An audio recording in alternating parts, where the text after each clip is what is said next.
प्रश्न पूछना चाहती हूँ अध्यक्ष महोदय। माननीय मंत्री जी कौन है?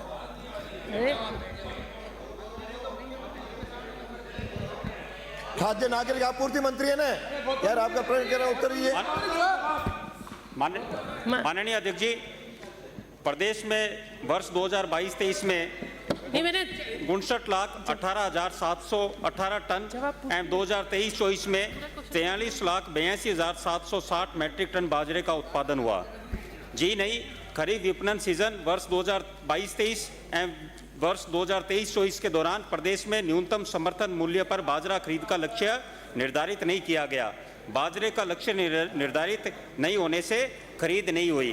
खंड 2 उत्तर बिंदु संख्या 1 में समाहित है। खंड 3 जी नहीं, वर्ष 2024 में आने वाली खरीफ फसल के लिए न्यूनतम समर्थन मूल्य पर खरीद का लक्ष्य निर्धारित नहीं किया गया है।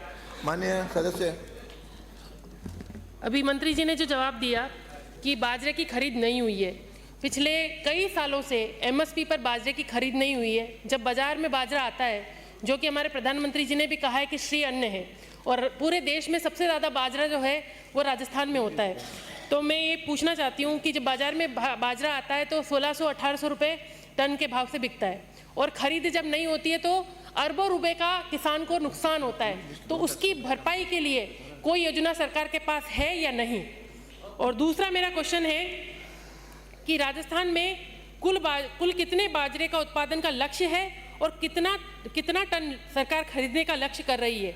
इस हिसाब से किसानों को अरबे रुपए के जो नुकसान हुआ है उसकी भरपाई कैसे होगी? अगर ऐसी कोई योजना है तो सरकार मेज पर रखे। मैं माननीय सदस्य के जो विषय है, गंभीर विषय है, उन किसानों के लिए जो जागरूकता जो विषय किसानों को लाभ मिले, और इसके लिए जो योजना का आपने विषय पूछा कि माननीय प्रधानमंत्री जी ने श्री अन्न के लिए हमेशा प्रोत्साहित करने का पूरे भारत में और पूरे विश्व में भारत के प्रधानमंत्री की प्रशंसा हर जगह हुई है, माननीय मोदी जी की। अब ये बात राजस्थान में ये सत्य है कि पिछले लंबे अरसे से राजस्थान में बाजरे की खरीद नहीं की गई है, और आने वाले समय में हमारी सरकार जिस तरह हमने किसानों के लिए काम किया, जिस तरह माननीय मुख्यमंत्री जी ने सरकार बनते ही किसानों को बोनस गेहूं में दिया 125 रुपये क्विंटल, और जिस तरह किसान सम्मान निधि के तहत 650 करोड़ रुपए दिए गए, मुझे विश्वास है आने वाले समय में, क्योंकि आचार संहिता के आने वाले समय में जरूर इस बिंदु पर सरकार गहनता से विचार कर किसानों को राहत अवश्य प्रदान करेगी। एक मेरा पूरक क्वेश्चन और है कि क्या आपके नेता प्रतिपक्ष क्या जब बाजरा हमारे राजस्थान में कोई कुछ नहीं खरीदा, आपके घोषणा पत्र में आपने कुछ नहीं खरीदा, 5 साल में नहीं खरीदा, अब करीब 5 साल में आपने बाजरा नहीं खरीदा, 5 साल में बाजरा नहीं खरीदा आपने, 5 साल में बाजरा नहीं खरीदा, 5 साल में आपने 5 साल में जॉब मांगा आपने, 5 साल में आपने के लिए माननीय सदस्य बैठिए, 5 साल में बैठिए, माननीय सदस्य बैठिए, 5 साल में माननीय सदस्य बैठिए, 5 साल में हम खरीदेंगे, 5 साल में आपने नहीं खरीदा, बैठिए, हम खरीदेंगे। बैठिए, बैठिए।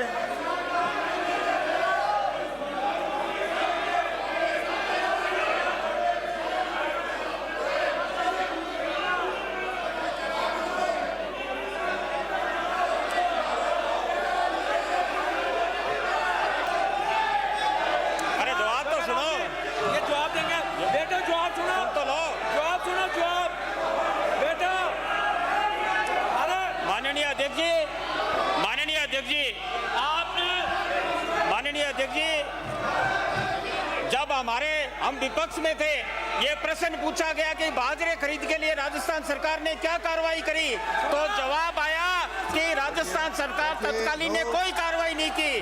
हमारे मुख्यमंत्री जी का धन्यवाद देते हैं। क्या कार्रवाई करूंगा, हमेशा प्रयास कर रहे हैं। इनको निकालने का, इनको जो सदन में निकालने का प्रस्ताव लाओ, निकालने का प्रस्ताव लाओ जो सदन में लाओ, जो होगा तो देखेंगे। ऐसे क्या है, 1-2 को निकालूंगा तब अकल आएगी।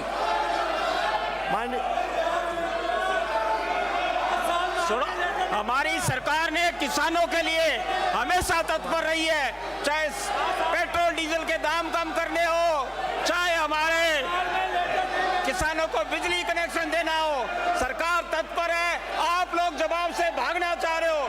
15 साल आपके मुख्यमंत्री रहे, आपने खरीदा कभी बाजरा? बाजरा 15 साल आप मुख्यमंत्री रहे, आपने खरीदा बाजरा कभी? 15 साल आप रहे, कभी चलो, हो गया। नहीं करी 5 साल में आपने। हमारी सरकार जिस तरह गेहूं का समर्थन मूल्य करे, श्री अन्न के लिए कटिबद्ध है, श्री अन्न योजना का सबसे ज्यादा प्रोत्साहन किया तो हमारी सरकार ने क्या? माननीय मंत्री जी, प्रश्न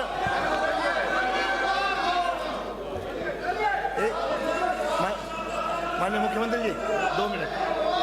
प्रश्न का समाप्त, प्रश्न का समाप्त, प्रश्न का समाप्त का आप कुछ कहें। माननीय अध्यक्ष जी, कोई नहीं बोलेगा।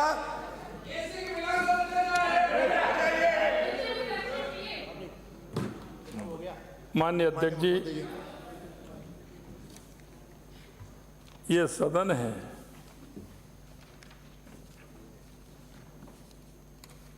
सदन में आवश्यक है प्रश्नोत्तर। अगर प्रश्न किया है तो उत्तर सुनने की जिम्मेदारी भी होनी चाहिए।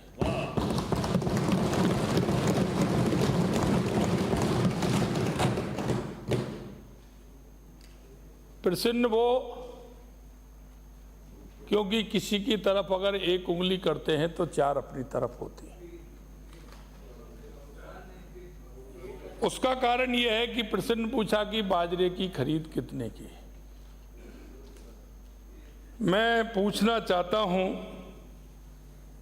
कि बाजरे की फसल अभी आने वाली है, सरकार के बाद शायद ये पहली फसल होगी सरकार बनने के बाद, लेकिन इस बात का भी विचार करना चाहिए कि 5 साल के अंदर हमने उस पर कितना खरीदारी की।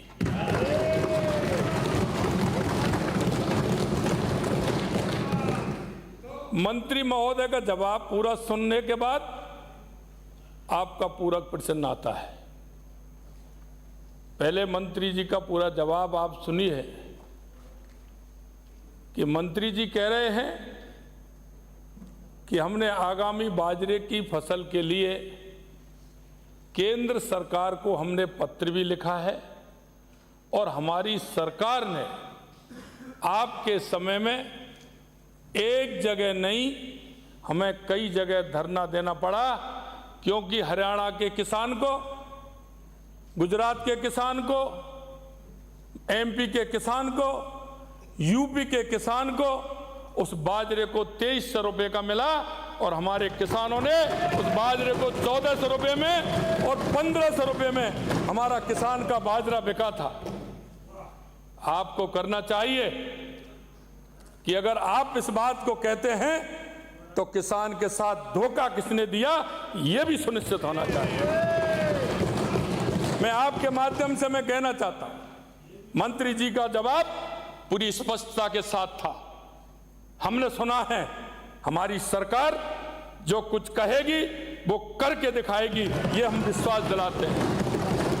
हम राजस्थान की जनता के बीच में अगर हमारे किसी भी जनप्रतिनिधि ने जनता के आश्वासन में एक शब्द भी निकाला है, हम आपको विश्वास दिलाते हैं उस शब्द का जवाब भी हम देंगे।